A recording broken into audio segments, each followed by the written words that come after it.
focus. You know, his thing is job you really want. God, please, you know, help me with find this job, or, sure, you know, whatever the case may be. And you're praying about it this day, that day, the next week, the next week, the next week. You know, his point is so it's God. Mm-hmm. So he probably heard you the first time. Right. It's not something you have to really... You're not sitting in his unread mailbox. Right. Slid into his DMs and he was like, nah. Don't know I got time for that. New number, who dis? Yeah, I mean, you're not leaving a voicemail. It's not in your DMs. It's not in your unanswered emails. So, you know, he heard you the first time. Sure.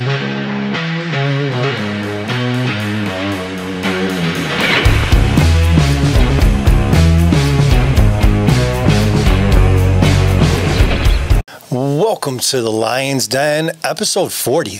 Whoa. Wow. That's a lot. It is. Again, my name's Eddy. I'm Alex. I'm Brad. So today's topic, we talked about it a little bit in one of the past ones. A guy I really, really, really enjoy a lot. His name's Erwin McManus. Can't remember if it was one of his podcasts or in his book. I want to say it was in one of his podcasts, but and I'm sorry, Mr. McManus, if I misquote it. I want to say when he asked his wife to marry him, she kept saying that she had to pray about it, and so his takeaway from that was, you know, if you have to keep praying about something, are you trying to change God's mind? I don't remember. Was that a podcast or was that one of the books? Podcast. And I mean, I was hysterical. His wife was present when he said it. I'm pretty sure that was the circumstance where he made that quote. But I loved it. It was a big gut check for me, because as soon as I heard that, you know, if you're praying about the same thing over and over again, you know, are you trying to change God's mind? So I think it's a super important topic. I think it's something that, you know, we're definitely all guilty of doing. Sure. And so I thought it was a great thing to talk about. Again, we touched on it a little bit, just kind of wanted to dive a little deeper into it and some different aspects of that. You know, Alex and I were talking a little earlier and, you know, kind of talking about the signs. You know, you hear that a lot, you know, not just in faith, in life, you know, are signs Sure. telling you this, or signs pointing that way. You know, what I can say from personal experience is they're not as obvious as the signs we know.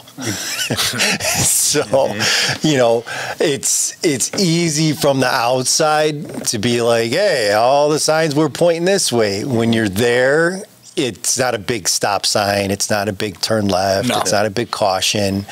You know, signs can be interpreted in a lot of different ways. And I'll also say that, you know, we constantly hear, I mean, they inspire us. We constantly hear stories. Sure. We read stories of people that overcome the odds.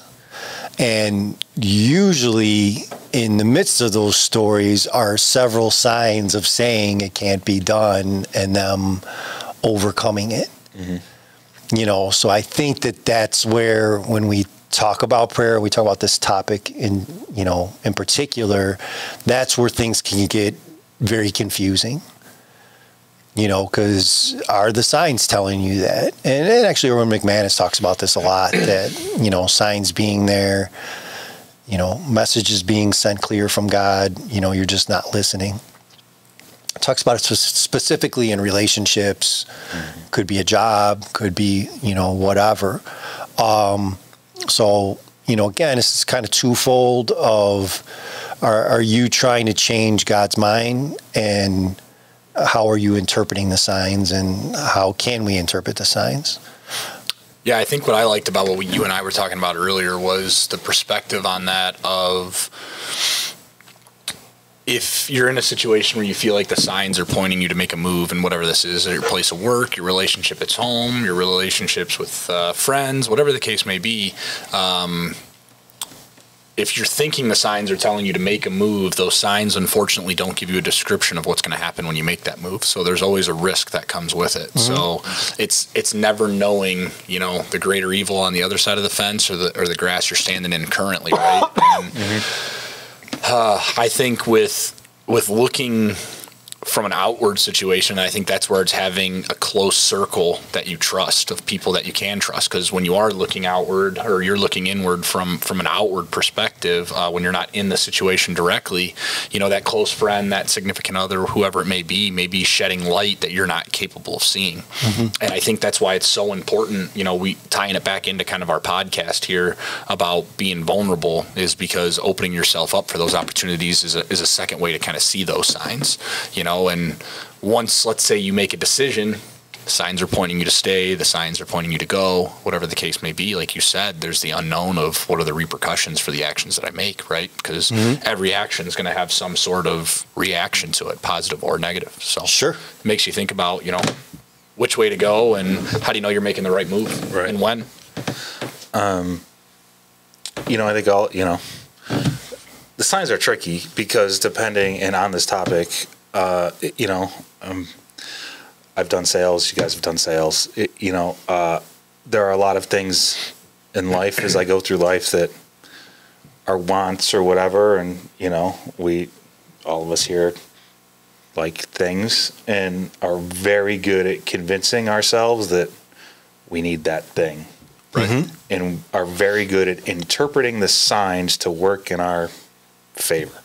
For sure. So, and I think it's tricky because, you know, you can see what you think are signs and manipulate them to, you know, for whatever, whether it's a relationship or work or whatever, it's pointing me to go this way. I think it's a great point of like, you can manipulate those signs and then you could maybe do that thing, but you don't, those signs don't show you that repercussion of what could happen or whatever. And I think that's where prayer and faith and everything comes in, and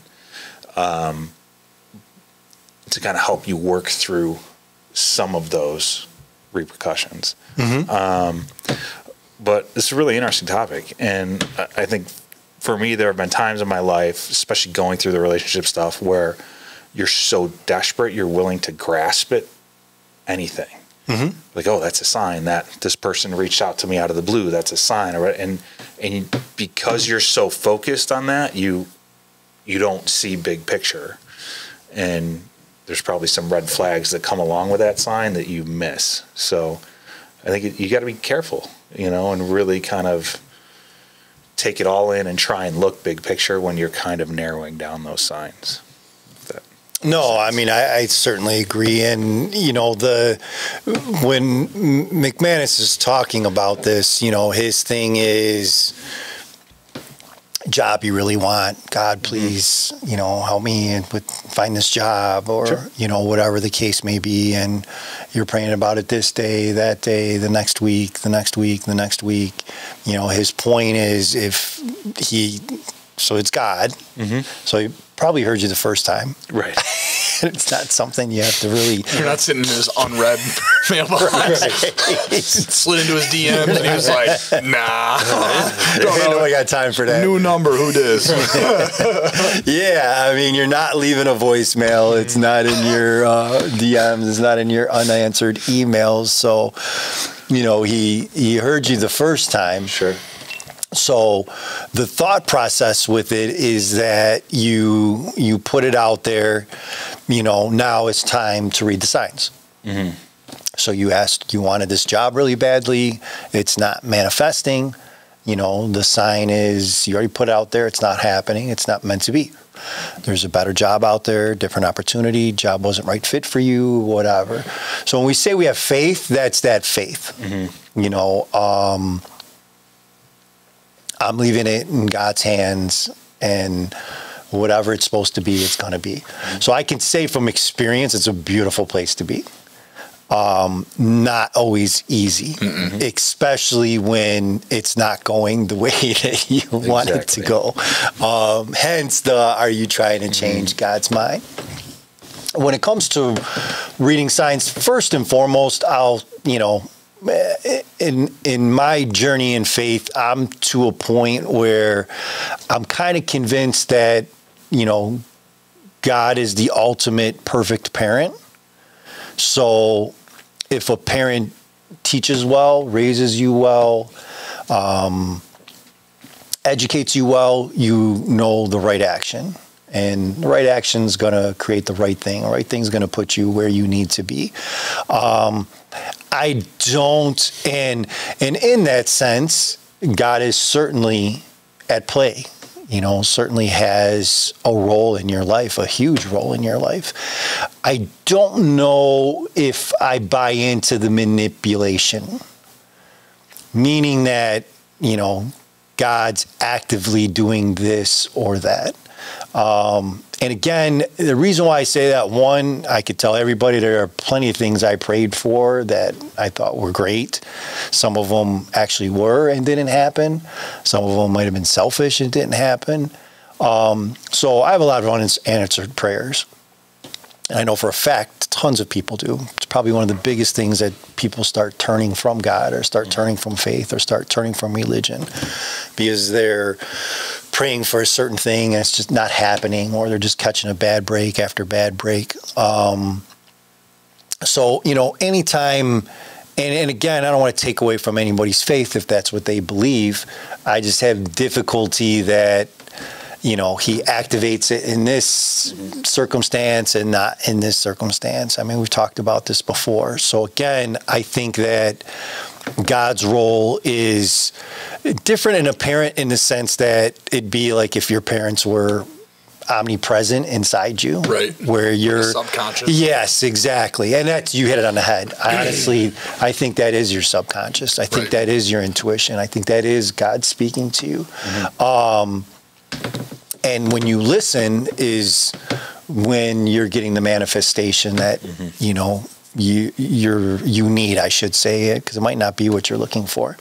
And, you know, I'm playing with words a little bit, but, you know, I think it's important to talk about because you were about to get in an accident and God overtook the wheel and saved you from that. Well, I mean, I love that. It's beautiful. And if you believe that, that's great.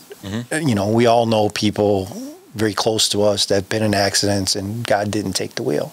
So was it because that person lacked faith? Was it because God wasn't in their corner? I think you get in a real dicey road when you start walking that path. Yeah, and you always hear about like guardian angels and somebody was watching over me. So I think you hit it there where it's not like a personal, you know, if there is some sort of interaction, right? It's not a personal level, right? It's not like, Brad, hey, you know, we're gonna get you a second go on this one where Alex, you didn't get so lucky. I think it's bigger picture, right? Okay. So I think it's more of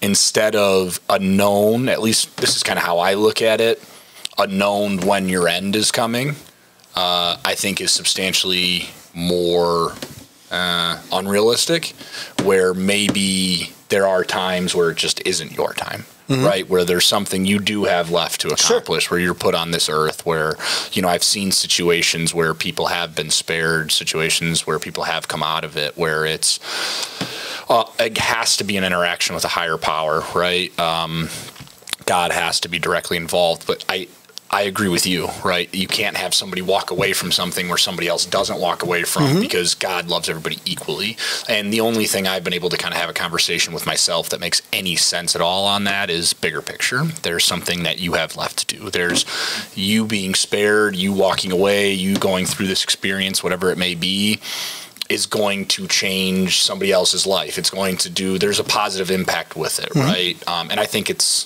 kind of more to that than, like you said, because I agree with you. I don't think there's much of a planned interaction, right? No, and I think you're 100% right.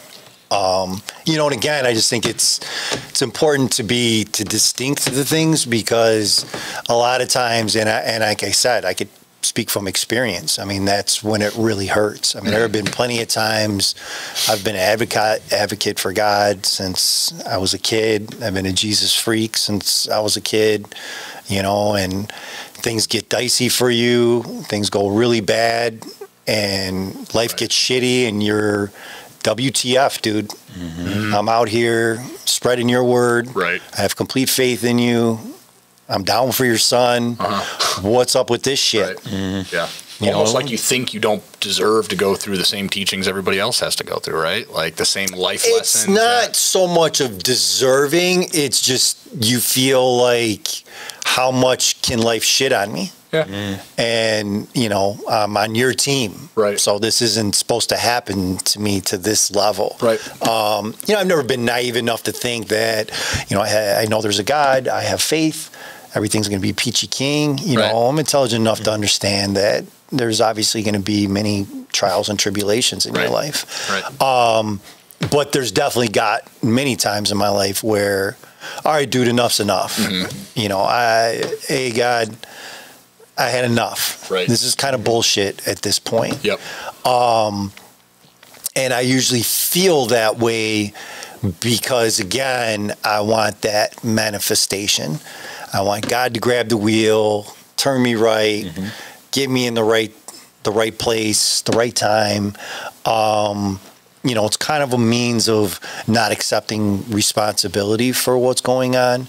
And the reality is shit happens in life that just sucks. Right. That might not be a great answer. And to your point that you just made, there's a lesson in everything. And a lot of times those lessons can be shitty. Mm-hmm. Sometimes the lesson is understanding that life could be taken from us on any given day. Mm-hmm. So when we have someone close to us that passes, that's super painful, it's super hurtful, but it's also a lesson to us of how am I living my life? Mm-hmm. Because look at that person, they were doing this, and that, and they're not here anymore. I think unfortunately that's usually not the lesson we get. Usually the lesson we get is, this is bullshit. How could that happen? They were so young. They were a father. They were a mother, and that's kind of where, when I say changing God's mind is what I'm talking about. I don't think you're going to change God's mind. I don't think you have to change God's mind, most importantly. I think, I think that's it in a nutshell. I don't, in times when I was in my darkest and was, we're a society that wants everything now, Amazon, deliver it in 2 days or that, right. When you're going through it or whatever, and you pray so hard because you're like, I want this so bad, or or in a case of death or whatever, like you pray so hard of like, this is just not fair. You don't see the big picture. I don't think God has the same time frame we do. So huge point. In my case, there were multiple times it went through relationship hell, and you just pray. You're like, I'm better than this. There's more out there. I'm putting everything on you, and why am I still here? Why am I in this weird limbo? Whatever. Now fast forward, and I'm in the best place I've ever been in my life, and the best relationship I've ever been in. So he heard me, and okay, I got you. Sure. But I had to go through to get to where I'm at to understand I have the best relationship I've ever had. I had to go through all this other shit. No, absolutely. And his timeline was, I hear you, I got you, but his timeline was much different than mine. I wanted it right away. So I would pray harder to change his mind. I need this now, right. Yeah, I mean, we've all been there. And I don't think it's his timeline, it's your timeline. Yeah. Right. I mean, we're the ones that are deciding to learn from the lesson, not learn from the lesson, evolve, not evolve, grow, not grow. And that's when we talk about free will, I really think that's what it's speaking to is, at the end of the day, you're going to make those decisions, and those decisions are going to obviously affect the outcome. That's when I say, I don't think it's God per se that is exactly pulling the strings and making this happen or not happen for you. I think that to Alex's point, your life is an experience. It's a lesson. And a big thing that we constantly forget is in eternity, we're a speck. So right. Yeah, I mean, 2 centuries to respect. For sure. It's really just a drop in the water, for us, because this is our be all end all. Mm-hmm. For God, there's many, many, many, many, many. Yeah. And it's never ending. So, I don't like that. I like this life. I like Eddy's life. Very comforting.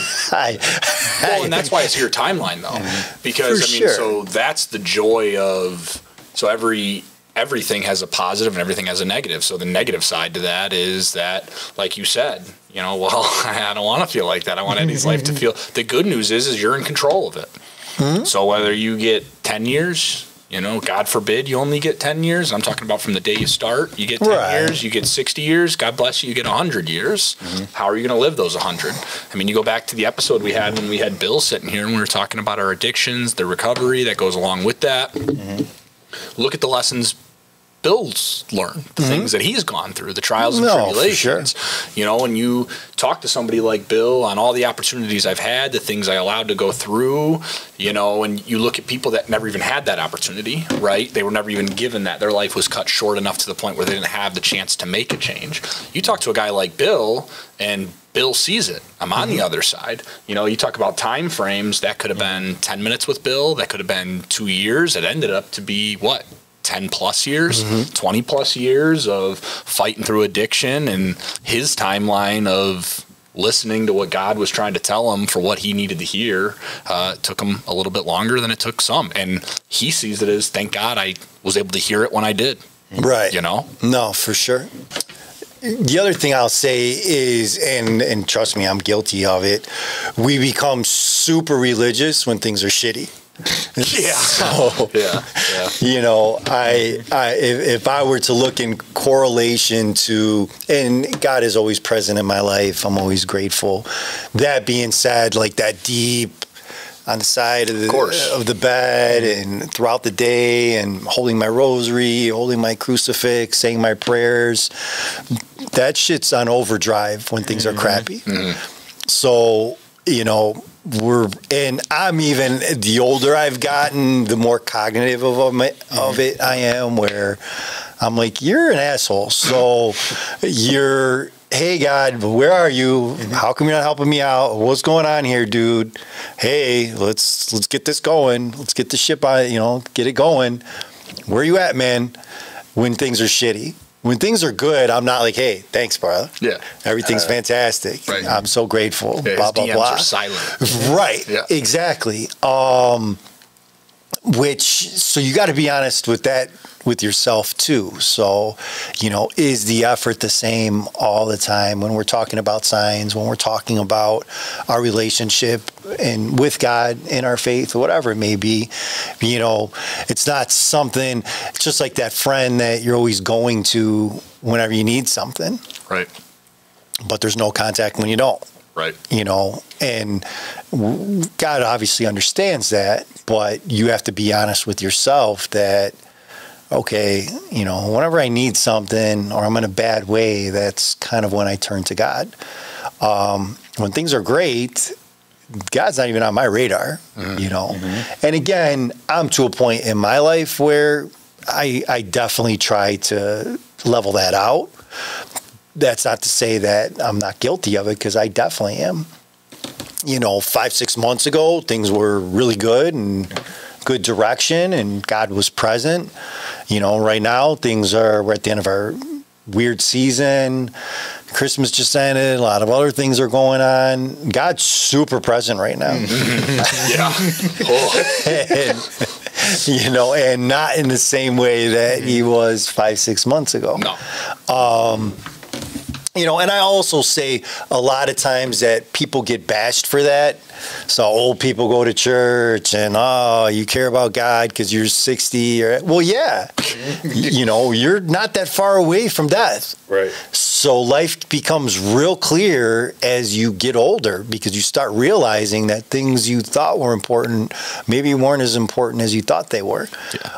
It's called maturity. Exactly. Once you hit like 30, you don't stop maturing. You For sure. continue to get more educated as you go. For you, it's 30. Some might be 60. Some might be 70. Some might be some traumatic event where they snapped out of it. But like when I hear people talk about religion, that's one of the big things that people get bagged on. That you know, old people all of a sudden want to go to church. Well, yeah. Yeah. So if you're 25 and somebody comes up to you and says, "Hey, you got 2 more years left to live," you're going to probably live those 2 years a little differently than you would have otherwise. It's just reality. These people understand. It's getting close. What is it now? The average age where people are passing away is like 67 years old, 70-something years old. I think it's up there now. I think it's in the 80s, maybe. Yeah, is it up there? Used to be, yeah. I thought it was want to say, yeah, it's been growing. Although I think it has declined the last 2-3 years. I mean, I definitely it's up could be there. wrong. No, you're like in the 50s. That's like in 1950 when people. Oh, there's a you're in the 50s. I was like, yeah, I'm good with that. No, I think that was like the average age. Like, damn, bro, but 50s, yeah, I'm all right with it. I want to say it got to the 80s, and over the last couple of years, it's actually taken a dip. Yeah. You know, but you know, like I said, and as far as reading the signs. To what Brad was saying, it's very easy to manipulate those signs. And I also say, what does make that extremely difficult, we talk about the middle a lot. It's hard to know, okay, am I in the middle of these signs? You know, or am I at the end of these signs? Am I at the beginning of these signs? Right. Because there's so many stories of, I was about to tap out and I stuck it out and, you know, look at where I'm at now. We hear it constantly. Those are the stories we love. Those are the underdog stories. Those are the Rockies. Those are, you know, boxing champions, sports champions, people that overcome unbelievable odds. You know, that's always their story. Nobody was ever like, no, all the signs were pointing to me to keep going. This was pretty easy. God was steering my ship all the way through. That's never the case. So that's the hard part. You definitely get those caution signs where you're like, ooh, you know, is this time to bail? Is this trying to tell me to go the opposite way? And you have to say, ooh, or is this that test? Right. Is this that middle, this obstacle I have to overcome to get to the next step or get to that next level? Right. You know, I think where it becomes difficult is in a job, a relationship, a friendship, whatever it may be, or it could be an activity. You know, you want to learn to play guitar, you want to play basketball or whatever. You may just not be good at basketball. You might not be, the guitar's not for you. It's saxophone, trumpet, whatever. You might not be a musical person. Maybe it's drawing or, you know, whatever. That's always difficult to navigate. Yeah. Well, and I think that's what sends so many people in a spiral, is not knowing which way is up, not knowing what you're supposed to listen to. And I think, you know, not to go too deep into it, but tying back to some of the other conversations we've had, what turns people off with faith and religion so much is you have all these question marks when you have experiences like this. And then you have all the stereotypes that go with religion and church. And, you know, where do you turn to when you're going through things like this? So, like we talked about in the last episode, you know, we made a joke about you wouldn't be on the job site or on the water cooler talking about the Jesus commercials on the Super Bowl. So it's like, but where do you have those conversations?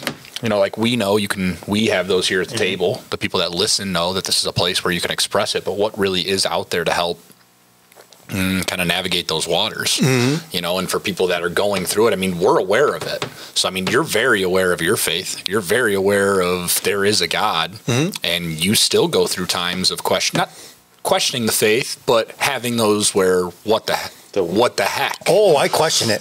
So I definitely question. My point is you're aware for sure. So take somebody who's not aware. Take somebody who hasn't had any exposure to this. You know, where do you turn for those answers? And you know, I don't really have that answer. I'd love to tell you here, but how do you even know to get to here? You know, and I think again, I mentioned it before. I think that's why it's so important to have a support group, because even if your support group doesn't understand it, if it's a true support group and there's true love there's true empathy, people that you can rely on, they're going to do what they have to do to bring you out of that, and then that's where hopefully you eventually see, whether it's through that situation or other trials and tribulations, kind of what happened with all of us. We found that through those situations that, well, I was guided. There was God standing there behind me. And I think that's why it's something that is a big struggle, is I just don't think there's a lot of people that know what to do with it or what's even going on. That subconscious we talk about all the time that's telling you to go left, or the angel and the devil on your shoulder. For people that don't know that subconscious may be a sign, that pit in their stomach when they think about doing that is their way of being told not to do it, whatever the case may be, How do you know where to look for that? To Brad's point, you could easily manipulate that both ways. Well, and that's what people do. No doubt about when it. you feel that or you go through that, that's when everybody's a salesperson. You sell yourself on what you want and what you need to get through that, or what it is you're experiencing at all. Right. At its very root. And that's the dangerous part, is because people are left with interpretation. And the one thing I can tell you about anything in any relationship, when you leave things up for interpretation, it's going to end poorly. For sure. 100% of the time. Whether it's that moment or over an extended period of time, because when there isn't things lined out and there is room for interpretation, there's going to be habits that are going to be developed. There's going to be things that are going to be done, and it's going to end up poorly. Whether you look at that as a relationship, from your significant other, your friends, your family. I just think it hit me pretty hard when Brad brought up the point of, that's when it's left up for self-interpretation, is because people just don't have anywhere to go with it. No, for sure. Yeah, it's a valid. The interpretation thing is it's a whole different topic, but I'm in the trades, right? So I do service. I go to somebody's house. I have to spell everything out before I start a job. You can't leave room for interpretation, because if you do the job, you're all done. Hey, you're gonna pay me, and then there's, well, I thought you were gonna do this and this and this and this. I'm like, no, that's not what we talked about. Well, people interpret things different ways, so that's why I have to spell it out. And you kind of need to do that in your life, with your coworkers or people around you, your acquaintances, but most importantly with God. You can't just leave it up to, we say, it's that Jesus take the wheel thing, but you need a little bit more than just, hands off and, go nuts, right. Bud. It's on you. Yeah, there's nothing in the agreement that, I have no say or control in any of this. Just Jesus be my chauffeur to life. So, Jesus is rolling with you. He's not driving Miss Daisy. Well, and you have to, you can't expect him to read your mind. I work for a guy that expresses it. If there's something that you want, you need to express that. If there's a promotion you want, an opportunity you want, you have to voice that. You have to put it out there. If there's a life change you want to make and you're praying to God, well, you can't just, pray for strength. Why do you need that strength? And something I've always done, when I talk about this, if I have to pray for something more than once, I ask myself, why is that one thing so important to me? What is it that I'm looking for to be granted that's so important, and what do I think it's going to do for my life? And I started doing that when you and I were talking about when I would go for walks. I'd come home super stressed out and I'd have to go for a walk. I could walk for an hour, just the same loop, just to think about stuff, get my mind clear. If I didn't have my walk, my whole day was shit. And Eddie was like, you're putting too much onus on the walk. And I think it's important to step back and ask, why is this so important to me? What do I think I'm going to benefit from it? For sure. And, especially if you're trying to change God's mind, I think the silver bullet in this is, if it's something just, if it's something for the betterment of yourself, the betterment of somebody else, you're probably on the right path. If it's selfish, if it's something that only you're going to benefit on, you're probably on the wrong path. And I think that's why when are you touching my feet? I didn't mean to, but yeah, I did. I tried to take it back quick. All right, so Alex is trying to play footsies with me. Well, I was trying to This got avoid weird quick. this exact situation. Didn't matter how quick I took it away. Not that there's anything wrong with that. Yeah. There is here. There is with that foot, I can tell you that.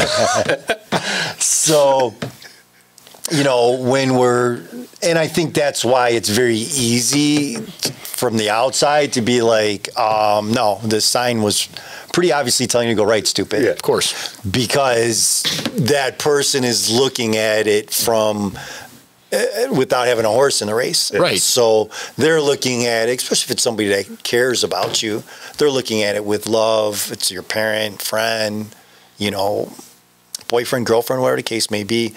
They're looking at it from a perspective of caring for you.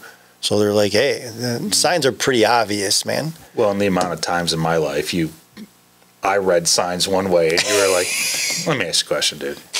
Really? Right. And even going back to the you can sell yourself, like we have bikes and Jeeps and cool stuff, and you're like, oh, I need this next thing or whatever. Like, I definitely need it. But deep down, you're like, I don't. Right. So I think when it comes to selling yourself, you truly do deep down know, like, I don't really need that. Right. So. No, and I agree. And I think that's what's so important about the statement of, are you trying to change God's mind? And to Alex's point that, if it's the same thing over and over again, why is it that important? And, what's the lesson to be learned there? And I mean, there could be times where it could be completely genuine. I mean, I've known people are sick and they're praying for a loved one every day. They're praying for a child. They're praying for all kinds of stuff that are completely wonderful and very righteous.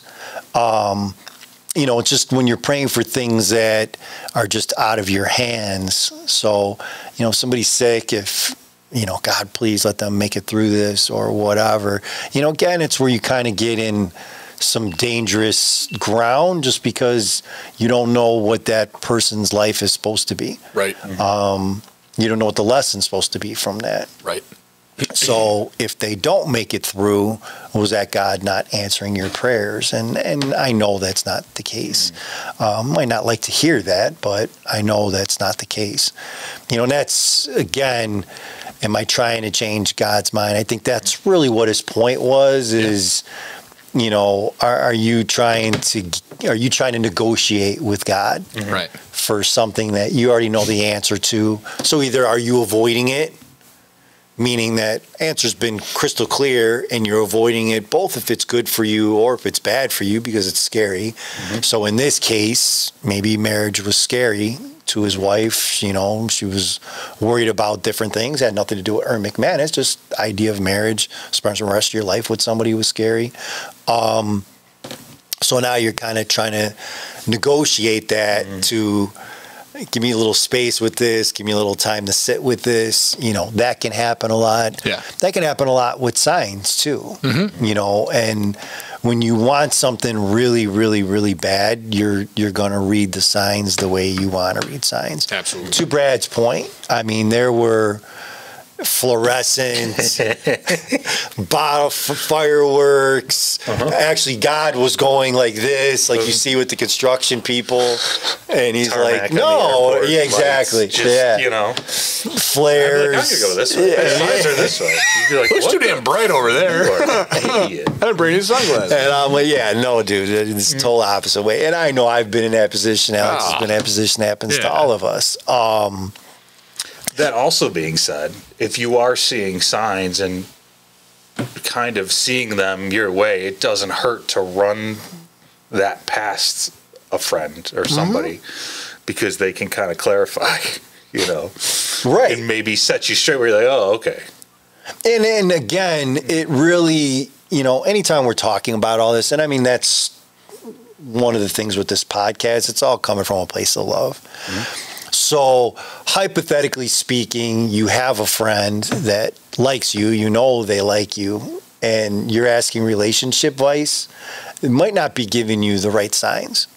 You know, they have a horse in the race. They and it's not to say they don't care about you, they don't want the best for you, but they might genuinely believe, hey, I'm the best for you. Right. You really have to go to somebody that, you know, the only motive for them is what's best for you. It could be a parent. My mother loves me to death. Absolutely loves me. Will do anything for me. Will die for me, kill for me, you name it. Because of that, you know, her signs are usually on the side of caution. Right. You know, so don't do that. That's dangerous. Hey, that might hurt you. You know, no parent wants to see their kid hurt. So when you're seeking that advice, you got to also understand that. So when I'm talking to my mom, I know it's coming from a place, or my wife, or I know it's coming from a place of love. They don't want to see you get hurt. They don't want to see you upset. So that's how they're going to advise you. Doesn't mean that's right or wrong, but that's the place that it's coming from. So anytime you're seeking advice from someone, that's the thing that you have to kind of be aware of is, you know, where is this person coming from? Is it a place of love? Is it a place from protection? Is it a place from ulterior motive? Right. You know, people have all kinds of things that go on with that. And, you know, again, all those things are human. It's not that any one of those are good, bad, and different. You just have to kind of be aware of that when you're talking about it. Like I said, when we're talking about signs, you know, the way to really navigate that is my intention pure with this, first and foremost. You know, secondly, is this what's best for all parties involved, not just you? You know, I think more often than not, if you're following those two things, you're probably going to read the signs pretty good. You know, if you can say that, you know, definitely ended up on the better end of this, or this is definitely going to benefit me a lot, that's where the signs can get real distorted. Yeah. I don't know what else you guys want to add to that. I mean, I would agree. Yeah. No, I think so. I think we about covered it. So again, not going to change God's mind. He got the first message. You don't have to check the DMs. There's no voicemails. There's no backlogged email. He got it. You know, have faith that he got it, and, you know, be honest with the signs that are being presented to you. Absolutely. So thank you, everybody, for tuning in. You know, subscribe, share, 40 episodes. do all that good stuff. Yeah, we're way into it. Yeah. So it seems like yesterday we started meeting in that room talking about what it was we were going to do. And we sat there for 6 hours having a conversation. Yeah, we're coming up to a year soon. Yeah. Very soon. So thank you for everybody for the journey. Yeah. Yep.